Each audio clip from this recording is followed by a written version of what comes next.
Mucho antes de que existieran grúas, acero o planos arquitectónicos, las civilizaciones antiguas construyeron monumentos que todavía dejan en silencio a los ingenieros modernos. Enormes bloques de piedra que pesan decenas de toneladas, apilados con una precisión casi perfecta. Muros construidos sin mortero que han resistido terremotos, tormentas y miles de años de historia. Y ciudades enteras alineadas con ejes celestes, donde la luz del sol toca un único punto preciso en un día específico del año.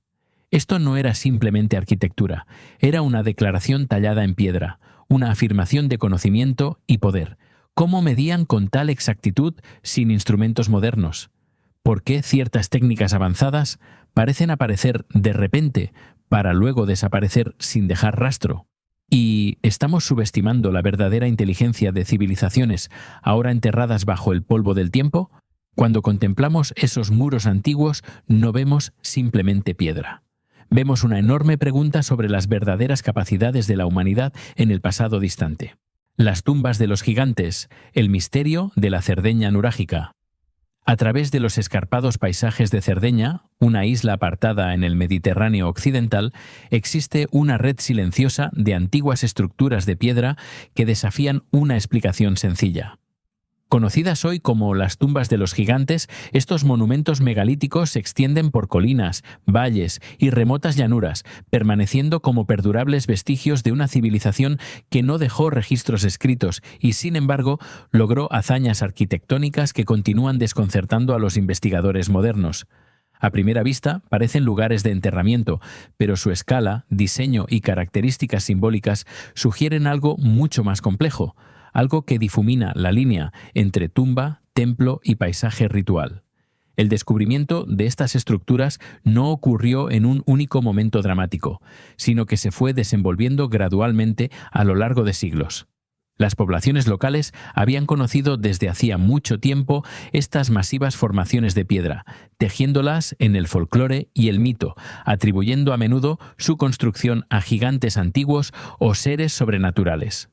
Fue solo durante los siglos XIX y principios del XX que la atención arqueológica sistemática comenzó a tomar forma. Los estudiosos y exploradores que viajaban por Italia empezaron a documentar estos yacimientos con una precisión creciente, reconociendo patrones en su estructura y distribución. Las excavaciones tempranas revelaron restos humanos, fragmentos de cerámica y objetos rituales, confirmando que estos eran efectivamente lugares de enterramiento. Sin embargo, incluso entonces comenzaron a surgir preguntas. ¿Por qué eran tan grandes? ¿Y por qué estaban diseñados para albergar comunidades enteras en lugar de individuos? La datación de estas tumbas las sitúa firmemente en la Edad de Bronce, construidas por la enigmática civilización nurágica entre aproximadamente el 1800 y el 1200 a.C. Esta civilización es más conocida por sus imponentes estructuras de piedra llamadas nuraghi, pero las tumbas representan otra dimensión de su cosmovisión, centrada en la muerte, los ancestros y la identidad colectiva.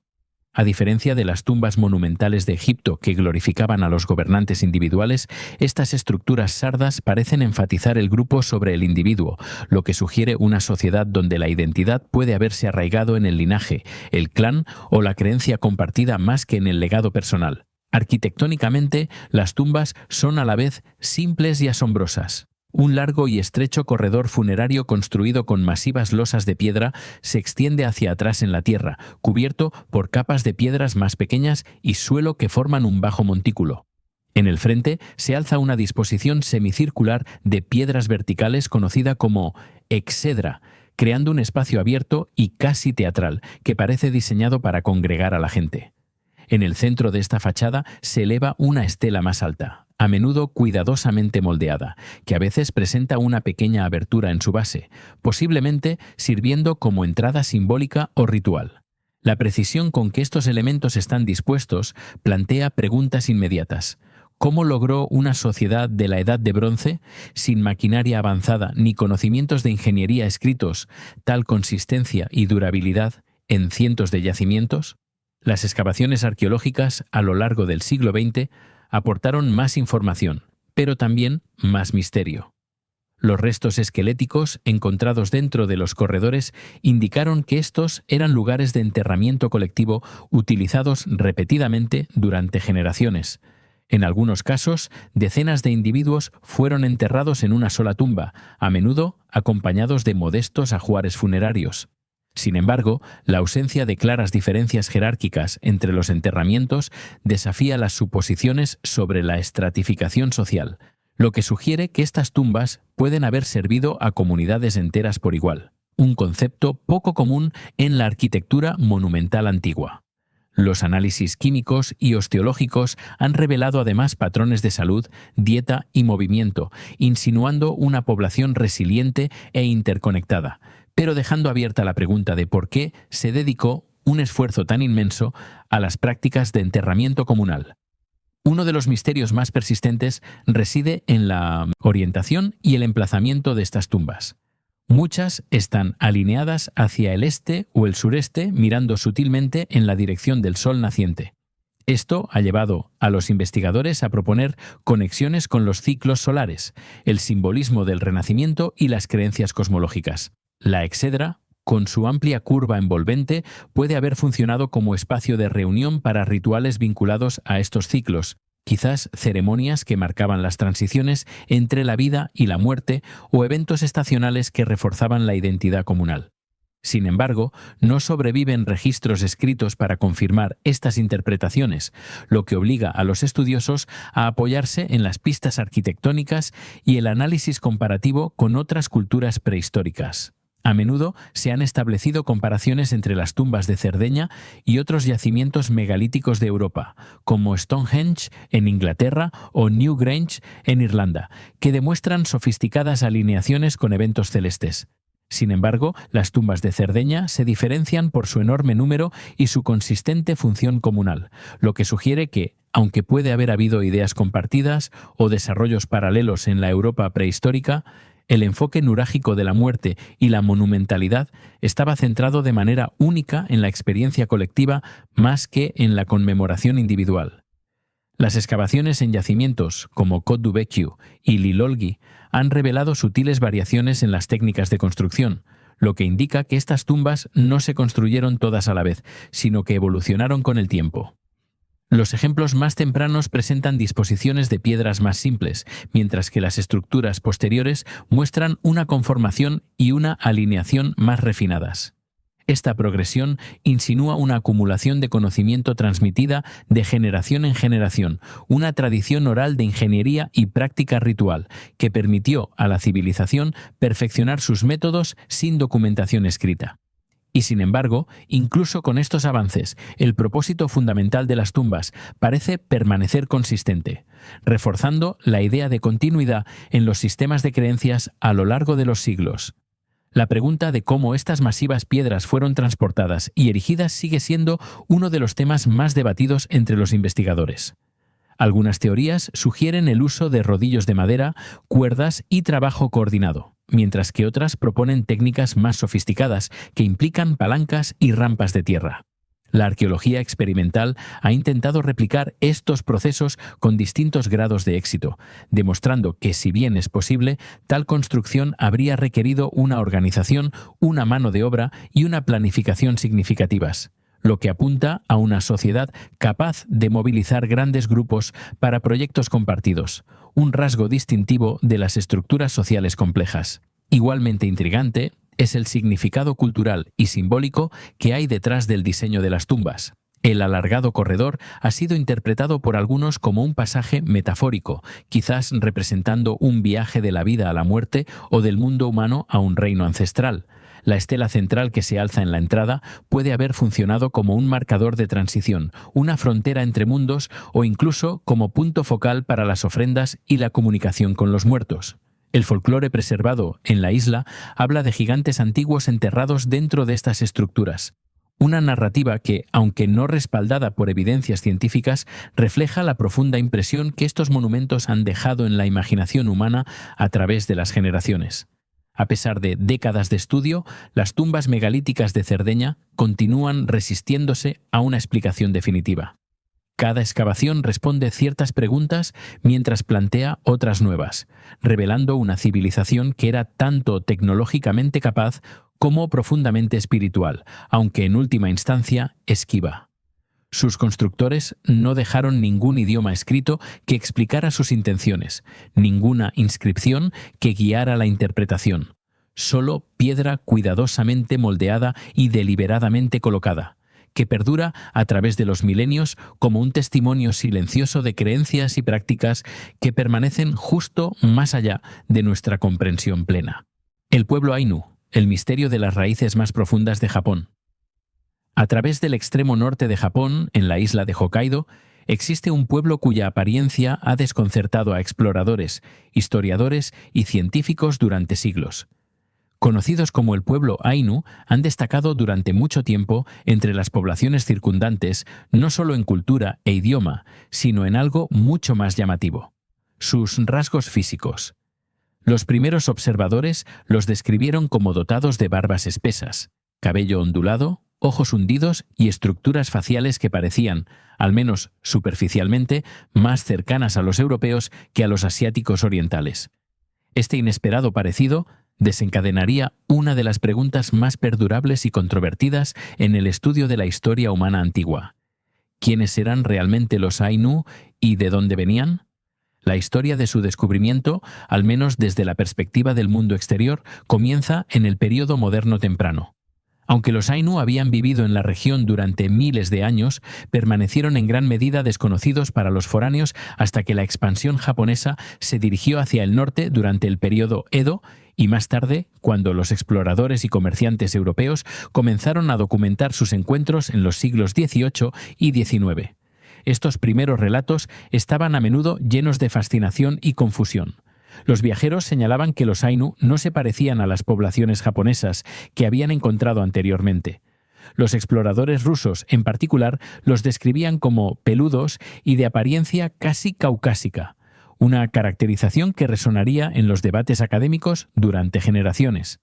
En una época en que la antropología física dependía en gran medida de la clasificación visual, tales observaciones llevaron a conclusiones audaces y a menudo erróneas sobre sus orígenes. Sin embargo, mucho antes de estos encuentros, las raíces de la historia Ainu se extendían profundamente en la prehistoria. Las evidencias arqueológicas apuntan a una conexión entre los Ainu y el antiguo pueblo Jomon, un grupo que habitó el archipiélago japonés hace unos 14.000 años. La cultura Jomon es conocida por su distintiva cerámica, una de las más antiguas del mundo, así como por un estilo de vida de cazadores-recolectores que persistió incluso cuando las sociedades agrícolas se desarrollaban en otros lugares. A lo largo de miles de años, a medida que oleadas de migrantes del Asia continental entraban en Japón trayendo el cultivo del arroz y nuevas tecnologías, los descendientes de los Jomon fueron empujados gradualmente hacia el norte. En este proceso, los antepasados de los Ainu se fueron aislando cada vez más, preservando rasgos genéticos y culturales que más tarde parecerían inusuales a los foráneos. La cronología del desarrollo Ainu no está marcada por grandes imperios, ni por una arquitectura monumental, sino por la continuidad y la adaptación. Desde alrededor del primer milenio después de Cristo, la cultura Ainu comenzó a emerger de manera más distintiva en el registro arqueológico, particularmente en Hokkaido y las regiones circundantes como Sajalín y las Islas Kuriles. Su sociedad se construyó en torno a la caza, la pesca y el comercio, con una profunda cosmovisión espiritual enraizada en el animismo. Creían que todos los elementos de la naturaleza, los animales, las plantas, los ríos e incluso las herramientas, poseían una esencia espiritual conocida como kamui. Entre sus rituales más conocidos estaba la ceremonia Iyomante, en la que un oso, venerado como ser divino, era enviado ritualmente de vuelta al mundo de los espíritus. Este complejo sistema de creencias, junto con su idioma y sus tradiciones artísticas, mostraba poca conexión directa con las culturas vecinas, añadiendo otra capa a su misterio. A medida que el interés por los Ainu creció durante los siglos XIX y principios del XX, también lo hicieron los esfuerzos por estudiarlos científicamente. Los primeros antropólogos midieron cráneos, catalogaron rasgos físicos e intentaron clasificar a los Ainu dentro de los marcos raciales existentes. Algunos propusieron que eran remanentes de una población caucasoide que en su día se había extendido por Eurasia. Otros sugirieron vínculos con los europeos antiguos o incluso con tribus perdidas que migraban a través de vastas distancias. Estas teorías, si bien imaginativas, se basaban en gran medida en observaciones superficiales y datos limitados, reflejando más las suposiciones científicas de la época que la verdadera historia de los Ainu. La arqueología y la genética modernas han transformado nuestra comprensión desde entonces. Las excavaciones en Hokkaido y el norte de Japón han descubierto asentamientos, herramientas y lugares de enterramiento que trazan una clara evolución cultural desde el periodo Jomon hasta la sociedad Ainu posterior. Mientras tanto, los avances en el análisis del ADN han proporcionado respuestas más definitivas sobre sus orígenes. Los estudios genéticos revelan que los Ainu están efectivamente más estrechamente relacionados con el pueblo Jomon, formando un linaje distinto de las poblaciones japonesas modernas y de los europeos. Aunque hay contribuciones genéticas menores de grupos vecinos, el núcleo de la ascendencia Ainu permanece profundamente arraigado en esta antigua población. En otras palabras, sus rasgos de apariencia europea no son el resultado de una ascendencia compartida con los europeos, sino un ejemplo de cómo rasgos similares pueden surgir de forma independiente en diferentes poblaciones humanas. A pesar de estos avances científicos, varios misterios siguen sin resolverse. Una de las preguntas más intrigantes es por qué los Ainu desarrollaron en primer lugar características físicas tan distintivas. La adaptación ambiental, la deriva genética y el aislamiento a largo plazo pueden haber desempeñado todos un papel, pero ninguna explicación única explica completamente la combinación de rasgos observados. Otro misterio reside en su singularidad cultural. Si bien las redes comerciales los conectaban con regiones vecinas, su idioma sigue siendo un aislado lingüístico sin relación con ninguna familia lingüística importante. Sus prácticas religiosas, sus motivos artísticos y sus estructuras sociales también resisten una clasificación fácil, lo que sugiere un largo periodo de evolución cultural independiente. Durante la era Meiji, a finales del siglo XIX, el gobierno japonés incorporó formalmente Hokkaido, lo que llevó a una rápida modernización y políticas de asimilación que afectaron profundamente a los Ainu. Los estilos de vida tradicionales fueron perturbados. El idioma Ainu declinó y muchas prácticas culturales fueron suprimidas. Como resultado, algunos aspectos de su herencia desaparecieron antes de poder ser completamente documentados. Hoy, los Ainu son reconocidos como un pueblo indígena de Japón y hay esfuerzos en curso para preservar y revitalizar su cultura. Al mismo tiempo, las nuevas tecnologías, como la secuenciación genética avanzada y la arqueología digital, ofrecen la posibilidad de descubrir más información sobre sus orígenes. En última instancia, la historia de los Ainu no es de identidad equivocada, sino de profunda antigüedad, resiliencia e independencia cultural, descendientes de una de las poblaciones más antiguas de la región, portadores de un legado que se extiende miles de años hacia atrás. Las figurillas del Valle del Indo. Voces en arcilla. A través de las vastas llanuras del antiguo sur de Asia, mucho antes del surgimiento de los imperios registrados en historias escritas claras, existió una civilización que parecía prosperar en silencio. La civilización del Valle del Indo, que se extendía por lo que hoy es Pakistán y el noroeste de la India, dejó atrás ciudades de notable precisión, avanzados sistemas de drenaje y una filosofía de planificación urbana muy por delante de su tiempo. Sin embargo, entre sus vestigios más intrigantes no están sus calles ni su arquitectura, sino una colección de pequeños y enigmáticos objetos. Figurillas elaboradas a partir de arcilla, bronce y piedra. Estas formas en miniatura, descubiertas en ciudades como Mohenjo-Daro y Harappa, continúan desafiando la comprensión moderna, planteando una única y persistente pregunta: ¿para qué fueron verdaderamente hechas? La historia de estas figurillas no comienza en la antigüedad, sino a principios del siglo XX, cuando los arqueólogos descubrieron por primera vez las ruinas de las ciudades del Indo. Las excavaciones dirigidas por figuras como John Marshall revelaron una civilización que se remontaba a aproximadamente el 2600 a.C. y que rivalizaba con las grandes culturas de Egipto y Mesopotamia. A medida que se retiraban las capas de tierra, miles de pequeños artefactos emergieron entre ellos. Figurillas de humanos y animales, a menudo fragmentadas, a veces toscamente moldeadas y ocasionalmente asombrosamente refinadas. A diferencia de las estatuas monumentales o las inscripciones, estos objetos eran íntimos en escala, lo que sugería que estaban destinados a ser manejados, llevados o exhibidos en espacios privados. Desde las primeras etapas de la excavación, los estudiosos intentaron clasificar estas figurillas, buscando patrones que pudieran revelar su propósito. Muchos de los ejemplos más comúnmente encontrados representan formas femeninas, a menudo con rasgos anatómicos exagerados, como caderas anchas y senos prominentes. Estas características llevaron a una temprana e influyente interpretación, que las figurillas representaban a una diosa madre, un símbolo de fertilidad y regeneración. Sin embargo, a medida que se acumularon más evidencias, la simplicidad de esta explicación comenzó a desmoronarse.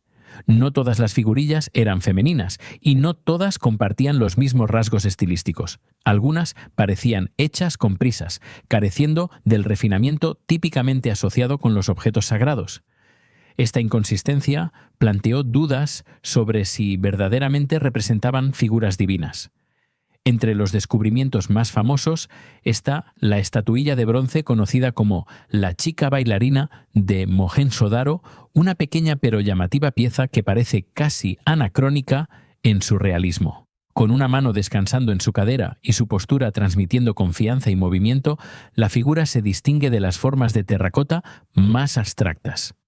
El nivel de artesanía sugiere una comprensión sofisticada de la metalurgia y la expresión artística, insinuando una profundidad cultural que solo se comprende parcialmente. Sin embargo, incluso esta icónica figura no ofrece respuestas claras. ¿Es una actuante, un símbolo de estatus o una representación de práctica ritual? La ausencia de una explicación escrita deja estas preguntas sin resolver. El misterio se ve agravado por la naturaleza no descifrada del alfabeto indo. A diferencia de los jeroglíficos de Egipto o las tablillas cuneiformes de Mesopotamia, los símbolos de la civilización del Indo siguen en silencio. Sin la capacidad de leer sus textos, los arqueólogos se ven obligados a interpretar el significado únicamente a través del contexto. Las figurillas encontradas en áreas residenciales podrían sugerir un uso doméstico, mientras que las descubiertas en concentraciones específicas podrían implicar una importancia ritual. Sin embargo, las evidencias son a menudo ambiguas, resistiéndose a conclusiones definitivas. Las figurillas de animales añaden otra capa de complejidad. Los toros, los elefantes y otras criaturas aparecen con frecuencia, a veces representados con una notable atención al detalle. En una sociedad donde la agricultura y el comercio eran vitales, estos animales pueden haber tenido importancia económica, simbolizando riqueza o poder.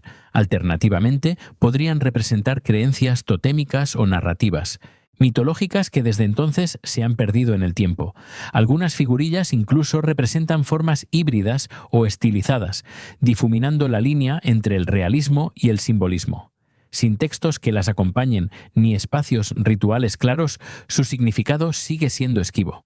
Lo que hace particularmente inusual a las figurillas del Indo es el contexto cultural más amplio en que fueron creadas. A diferencia de las civilizaciones contemporáneas, el mundo del Indo muestra pocas evidencias de monumentos religiosos a gran escala. No hay imponentes templos, ni colosales estatuas de dioses, ni elaboradas tumbas diseñadas para glorificar a los gobernantes. Esta ausencia ha llevado a algunos estudiosos a proponer que el pueblo del Indo practicaba una forma de espiritualidad descentralizada, quizás integrada en la vida cotidiana en lugar de expresada a través de la gran arquitectura.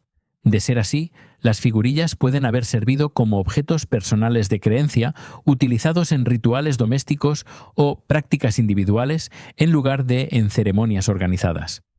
A lo largo de las décadas, numerosas excavaciones han intentado arrojar luz sobre estas preguntas. Los yacimientos de toda la región del Indo han dado miles de figurillas, cada una añadiendo un fragmento al rompecabezas, pero sin completarlo nunca. Los avances tecnológicos, incluido el análisis microscópico y las pruebas de residuos, han proporcionado información sobre cómo se fabricaron y utilizaron estos objetos. Algunos muestran signos de desgaste, lo que sugiere que se manejaban con frecuencia, mientras que otros parecen haber sido deliberadamente rotos, posiblemente como parte de una actividad ritual. Las interpretaciones modernas siguen estando divididas. Algunos investigadores argumentan que las figurillas eran principalmente juguetes fabricados para los niños, mientras que otros sostienen que sus características simbólicas indican importancia religiosa o espiritual. Una tercera perspectiva sugiere que pueden haber servido múltiples funciones simultáneamente, su significado cambiando según el contexto. Serra da Capivara, el arte rupestre que reescribe la historia. En los remotos y áridos paisajes del noreste de Brasil, dentro de la vasta extensión del Parque Nacional Serra da Capivara, yace uno de los yacimientos arqueológicos más enigmáticos de la Tierra. Dispersas por acantilados, cuevas y refugios de arenisca, hay miles de pinturas antiguas, testigos silenciosos de un pasado que puede desafiar todo lo que creemos saber sobre la historia humana en las Américas. Estas imágenes, pintadas en vivos rojos y ocres, representan escenas de vida, ritual y movimiento, pero su verdadero significado sigue siendo objeto de un intenso debate. ¿Son simplemente vestigios de la expresión humana temprana o representan evidencias de una civilización mucho más antigua de lo que permiten las cronologías aceptadas? La historia de Serra da Capivara comenzó a desenvolverse en el siglo XX, cuando los descubrimientos locales de pinturas rupestres atrajeron la atención de los investigadores. Sin embargo, no fue hasta el trabajo de la arqueóloga brasileña Niede Guidon en la década de 1970 que el yacimiento ganó prominencia internacional. Guidon y su equipo realizaron estudios y excavaciones sistemáticas, revelando una asombrosa densidad de material arqueológico. Lo que encontraron no era solo arte, sino rastros de habitación humana, carbón de fuegos antiguos, herramientas de piedra y capas estratificadas que sugerían una ocupación repetida a lo largo de inmensas extensiones de tiempo. Estos hallazgos transformaron Serra da Capivara de una curiosidad regional en un punto focal de la investigación arqueológica global. Sin embargo, la datación del yacimiento demostraría ser su aspecto más controvertido.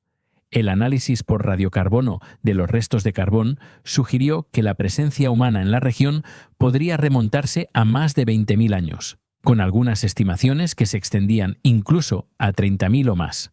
Tales fechas contrastan fuertemente con el ampliamente aceptado modelo Clovis First, que propone que los humanos llegaron a las Américas hace unos 13.000 años a través de un puente terrestre desde Siberia.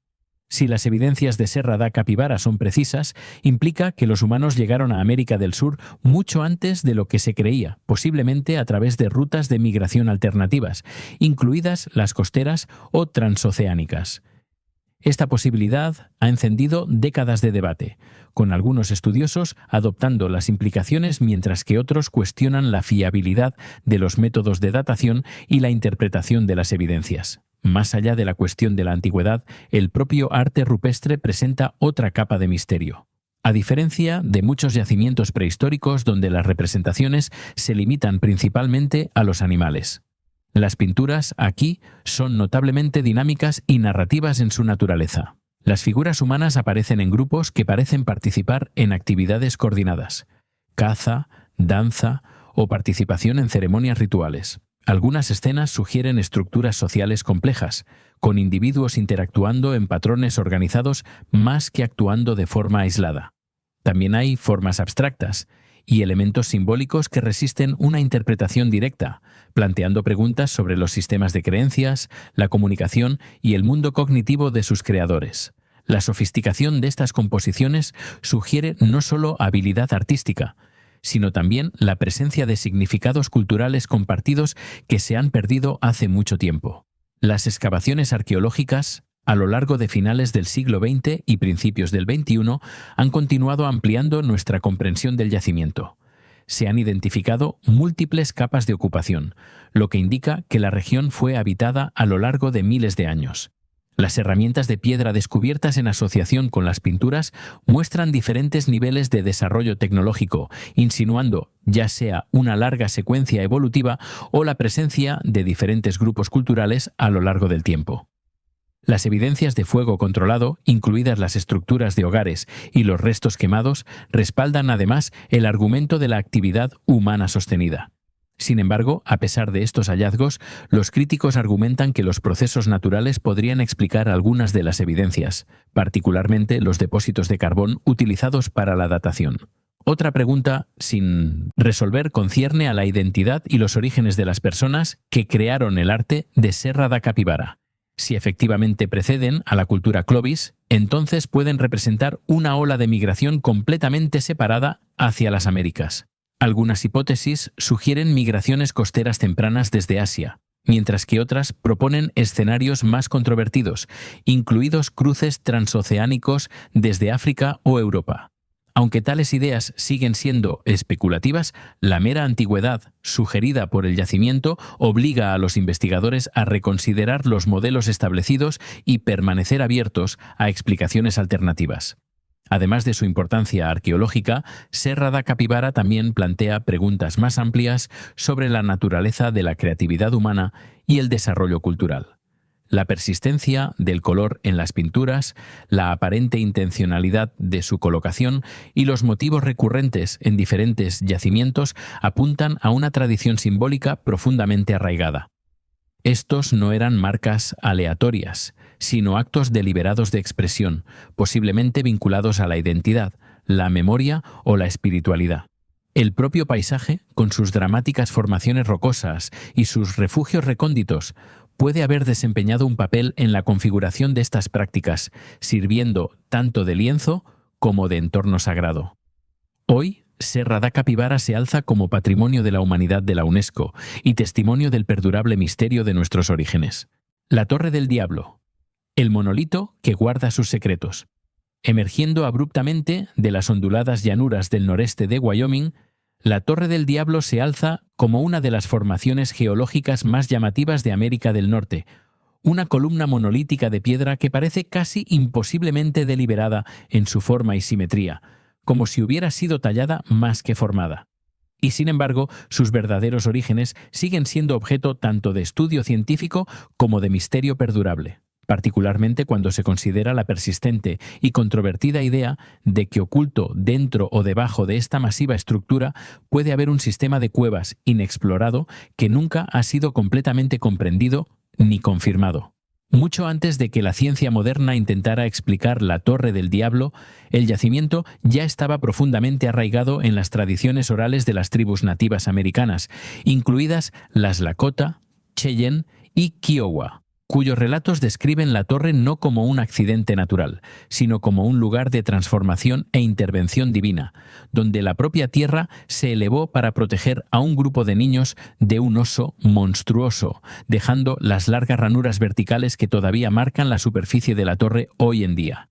Esta narrativa, aunque simbólica, se alinea intrigantemente con las inusuales características físicas de la torre y sugiere que los observadores antiguos pueden haber reconocido su singularidad de maneras que la geología moderna todavía intenta interpretar completamente.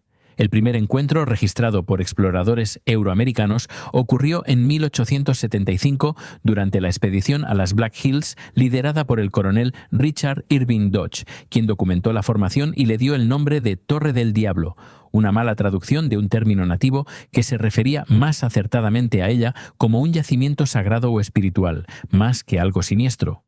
Desde ese momento, la torre entró en la conciencia científica y cultural de los Estados Unidos, siendo designada finalmente como el primer monumento nacional de la nación en 1906 por el presidente Theodore Roosevelt, lo que marcó un hito significativo en su historia moderna al tiempo que limitaba la exploración invasiva que de otro modo podría haber revelado más sobre su estructura interna. Geológicamente, la Torre del Diablo se cree ampliamente que es una intrusión ígnea, formada cuando la roca fundida se abrió camino hacia arriba a través de capas de roca sedimentaria y se enfrió lentamente bajo tierra, creando las distintivas columnas hexagonales que ahora están expuestas después de que millones de años de erosión eliminaran el material circundante. Sin embargo, incluso dentro de esta explicación surgen preguntas, particularmente con respecto a la notable uniformidad y precisión vertical de las columnas que se elevan con una regularidad casi perfecta, que muchos han comparado con la arquitectura diseñada más que con un proceso natural aleatorio. Es dentro de este contexto donde comienza a emerger la idea de un sistema de cuevas, no como una realidad confirmada, sino como una hipótesis persistente alimentada tanto por el razonamiento geológico como por relatos anecdóticos. Dado que las formaciones volcánicas pueden bajo ciertas condiciones contener vacíos, fracturas o cámaras internas creadas por un enfriamiento desigual o gases atrapados, algunos investigadores han especulado que la Torre del Diablo podría contener estrechas fisuras o incluso secciones huecas más grandes profundamente dentro de su núcleo. Sin embargo, nunca se ha llevado a cabo un estudio interno completo debido tanto a las limitaciones técnicas como a las estrictas regulaciones de preservación que prohíben la perforación o la excavación. A lo largo del siglo XX se realizaron varios intentos de estudiar la torre usando métodos no invasivos, incluida la cartografía superficial, el análisis estructural y la formación limitada de imágenes del subsuelo. Sin embargo, estos esfuerzos solo han producido información parcial, revelando la densidad y la composición de la roca, pero sin confirmar ni negar definitivamente la presencia de cavidades internas significativas, mientras que ocasionalmente informes de escaladores y exploradores han descrito sonidos inusuales, variaciones de temperatura o estrechas aberturas en la base. Estas observaciones, aunque intrigantes, siguen siendo anecdóticas científicamente no verificadas. Lo que hace particularmente convincente a la Torre del Diablo no es simplemente lo que se sabe sobre ella, sino lo que permanece oculto, ocupando una intersección única entre maravilla natural, importancia cultural e investigación científica no resuelta. Un lugar donde las historias antiguas, los procesos geológicos y las preguntas modernas convergen, creando una narrativa en capas que continúa evolucionando con cada nueva generación de observadores e investigadores. En última instancia, el sistema de cuevas de la Torre del Diablo es menos un descubrimiento confirmado que una posibilidad, un recordatorio de que incluso en una era de tecnología avanzada, todavía hay lugares en la Tierra que resisten una comprensión completa. Las pirámides de Güímar, el enigma de las Islas Canarias. Emergiendo del volcánico corazón del Océano Atlántico, las Islas Canarias parecen a primera vista un paisaje moldeado solo por el fuego, el viento y el tiempo. Sin embargo, dispersas por estos escarpados terrenos, hay estructuras que desafían esa suposición. Formaciones de piedra cuidadosamente dispuestas, plataformas en terrazas y, lo más controvertido, pirámides escalonadas que parecen evocar tradiciones arquitectónicas encontradas a miles de kilómetros de distancia. Estas estructuras megalíticas, particularmente las ubicadas en Güímar, en la isla de Tenerife, se han convertido en el centro de un debate tranquilo pero persistente. ¿Son simplemente el subproducto de la actividad agrícola o representan los restos de un olvidado capítulo del antiguo ingenio humano? La historia moderna de estas estructuras no comienza en la antigüedad, sino en el siglo XX, cuando los agricultores y residentes locales habían considerado durante mucho tiempo las formaciones de piedra como simples montones despejados de los campos. No fue hasta finales del siglo XX que estas formaciones comenzaron a atraer una atención seria. En la década de 1990, el explorador noruego Thor Heyerdahl visitó el yacimiento e inmediatamente reconoció patrones que, en su opinión, no podían explicarse únicamente por coincidencia. Observó que las estructuras no estaban ensambladas aleatoriamente, sino deliberadamente dispuestas con terrazas planas y precisión geométrica que sugería un diseño intencional. Su participación transformó lo que había sido descartado como residuos agrícolas en un tema de curiosidad internacional y escrutinio académico. Sin embargo, la datación de las estructuras ha demostrado ser mucho más compleja que identificarlas. A diferencia de los yacimientos monumentales como las pirámides de Egipto o Mesoamérica, las Islas Canarias carecen de registros escritos de la época de su construcción. Los estudios arqueológicos han sugerido que muchas de las estructuras visibles pueden haber sido modificadas o incluso construidas durante el periodo posconquista, posiblemente tan tarde como el siglo XIX, cuando los agricultores limpiaban piedras volcánicas de sus tierras. Sin embargo, esta explicación no explica completamente las plataformas subyacentes o la orientación de ciertas pirámides, que parecen alinearse con eventos solares como los solsticios de verano e invierno. Estas alineaciones han llevado a algunos investigadores a proponer que al menos parte del yacimiento puede ser más antiguo, potencialmente vinculado a los habitantes indígenas de las islas, el pueblo guanche. Los propios guanches siguen siendo un misterio perdurable. Se cree que tienen orígenes bereberes del norte de África. Vivieron en relativo aislamiento en las islas durante siglos antes de la conquista española en el siglo XV.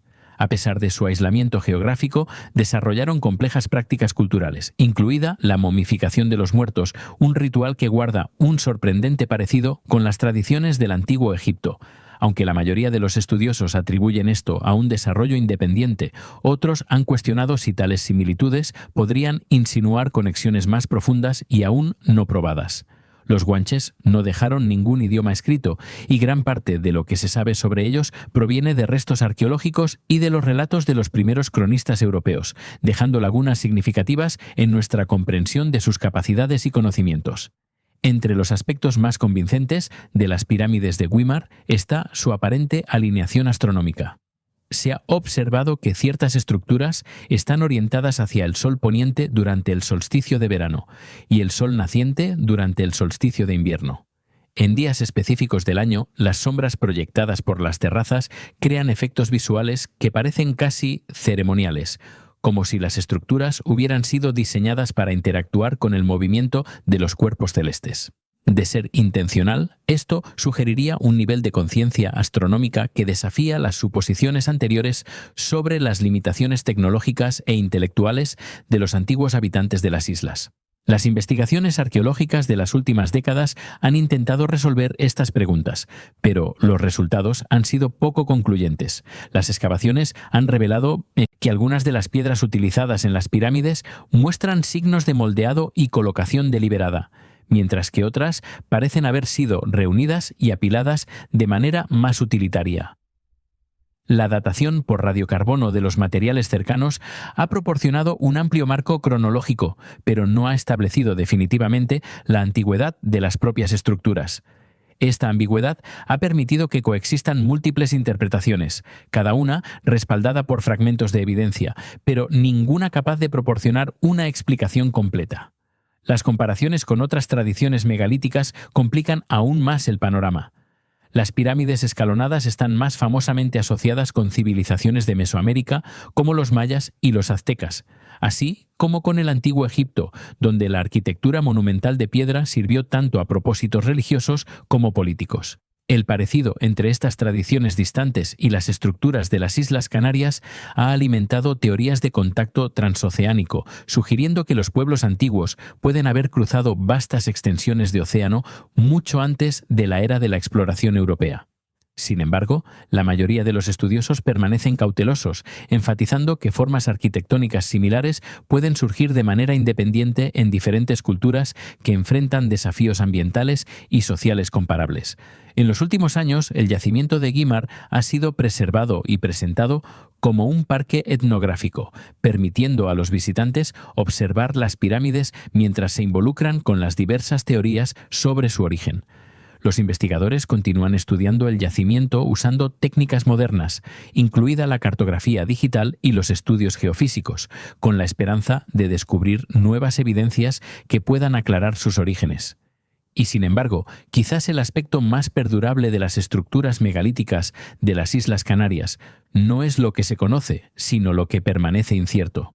Existen en un espacio entre la explicación y el enigma, donde cada nuevo descubrimiento parece plantear tantas preguntas como responde. Las piedras mismas permanecen en silencio, erosionadas por siglos de viento y sol, pero todavía de pie con una quieta persistencia.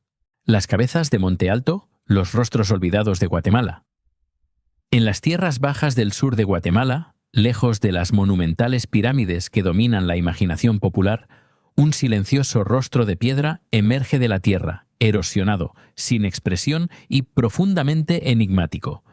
Conocidas hoy como las cabezas de piedra de Guatemala, particularmente las descubiertas en Monte Alto, estas esculturas desafían la comprensión convencional de las antiguas civilizaciones mesoamericanas. A diferencia de las colosales cabezas de la civilización olmeca, estas figuras poseen rasgos que parecen inesperadamente poco familiares, planteando preguntas que difuminan la frontera entre la arqueología y el misterio. El descubrimiento de estas cabezas de piedra se remonta a principios del siglo XX, cuando los agricultores y exploradores locales comenzaron a informar de piedras talladas inusuales dispersas por las llanuras costeras del Pacífico. La atención inicial fue limitada, ya que la región carecía de la arquitectura monumental que típicamente atrae la atención arqueológica mayor. Sin embargo, a medida que surgían más artefactos, esculturas de piedra, altares y cabezas de aspecto humano, los estudiosos comenzaron a reconocer Monte Alto como un importante yacimiento precolombino. Las excavaciones fueron revelando gradualmente que el área había sido en su día un próspero centro ceremonial y cultural mucho antes del surgimiento de las civilizaciones más ampliamente estudiadas de la región. La datación de estas esculturas ha resultado difícil, pero la mayoría de los investigadores las sitúan entre aproximadamente el 2000 y el 500 a.C., lo que las convierte en algunos de los tallados de piedra a gran escala más tempranos de Mesoamérica. Algunas teorías incluso sugieren que Monte Alto representa una fase cultural que precede o se superpone con los olmecas tempranos, insinuando una red más amplia y compleja de civilizaciones tempranas de lo que se comprendía anteriormente. Sin embargo, a pesar de décadas de estudio, no hay registros escritos, inscripciones ni marcadores culturales definitivos que identifiquen claramente a las personas que crearon estas cabezas. Lo que ha atraído más atención y controversia es el aspecto de los propios rostros. A diferencia de los rasgos estilizados comúnmente asociados con el arte mesoamericano indígena, estas cabezas a menudo muestran frentes lisas, narices prominentes y labios relativamente delgados. Las proporciones son llamativamente naturalistas, casi como de retrato, lo que ha llevado a algunos observadores a argumentar que representan a individuos reales más que a figuras simbólicas. Otros han ido más lejos, sugiriendo que los rasgos se asemejan a los de poblaciones muy alejadas de las Américas, alimentando teorías controvertidas de contacto transoceánico mucho antes de los viajes de Colón. La arqueología convencional, sin embargo, recomienda cautela. Los estudiosos argumentan que la variación artística no debe confundirse con evidencia de influencia extranjera. La diversidad de rasgos faciales puede simplemente reflejar la identidad local, la jerarquía social o las convenciones simbólicas que aún no se comprenden completamente. Igualmente desconcertante es el inmenso esfuerzo requerido para crear estos objetos. Talladas a partir de masivas piedras que pesan varias toneladas, las cabezas habrían requerido una coordinación, una mano de obra y una habilidad técnica significativas. Las herramientas disponibles en aquella época eran rudimentarias para los estándares modernos, y sin embargo, las superficies de las esculturas son a menudo lisas con contornos cuidadosamente definidos. Esto plantea preguntas sobre los métodos utilizados, cómo se transportaban tales grandes piedras por el paisaje y qué técnicas permitían a los antiguos artesanos lograr tal precisión. Las excavaciones adicionales a lo largo de mediados y finales del siglo XX descubrieron elementos adicionales del yacimiento, incluidos altares y otras formas escultóricas, lo que sugería que las cabezas no eran creaciones aisladas, sino parte de un complejo ceremonial o ritual más amplio. Algunos investigadores han propuesto que las cabezas estaban posicionadas en alineaciones específicas, posiblemente conectadas a observaciones astronómicas o rituales sociales. Otros sugieren que pueden haber servido como guardianes, ancestros o representaciones de individuos de élite cuyas identidades se han perdido hace mucho tiempo. Una de las hipótesis más intrigantes es que estas cabezas funcionan como algunas de las primeras esculturas de retrato de las Américas. De ser cierto, esto indicaría un nivel de organización social en el que la identidad individual, quizás de gobernantes o figuras veneradas, era suficientemente importante como para ser inmortalizada en piedra. Esta idea desafía la suposición común de que el arte mesoamericano temprano era principalmente simbólico o religioso, abriendo la posibilidad de que la representación personal desempeñara un papel mucho antes de lo que se pensaba. A pesar de estos conocimientos, el yacimiento nunca ha sido completamente excavado y gran parte de Monte Alto permanece enterrado bajo capas de suelo y vegetación. Los fondos limitados, los desafíos ambientales y las cambiantes prioridades académicas han contribuido a la comprensión incompleta de la zona. Como resultado, cada nuevo descubrimiento plantea tantas preguntas como responde, reforzando la sensación de que solo estamos vislumbrando un fragmento de una historia mucho más grande y compleja. Hoy, las cabezas de piedra de Monte Alto se alzan como testigos silenciosos de un olvidado capítulo de la historia humana. No hablan, y sin embargo provocan preguntas que siguen desafiando a arqueólogos e historiadores por igual. ¿Quiénes eran las personas que tallaron estos rostros y qué pretendían preservar? ¿Eran estas imágenes destinadas a representar individuos, deidades o algo completamente diferente? Y quizás, lo más intrigante, ¿por qué estos antiguos rostros parecen tan poco familiares incluso para quienes los estudian más de cerca? Hemos llegado al final de este video. Y ahora que ya conoces estos misterios que van más allá de toda teoría conocida, ¿cuál de todos ellos te parece que desafía con mayor fuerza todo lo que creemos saber sobre el pasado de la humanidad? Déjanos tu respuesta en los comentarios. Gracias por vernos. Nos vemos en el próximo.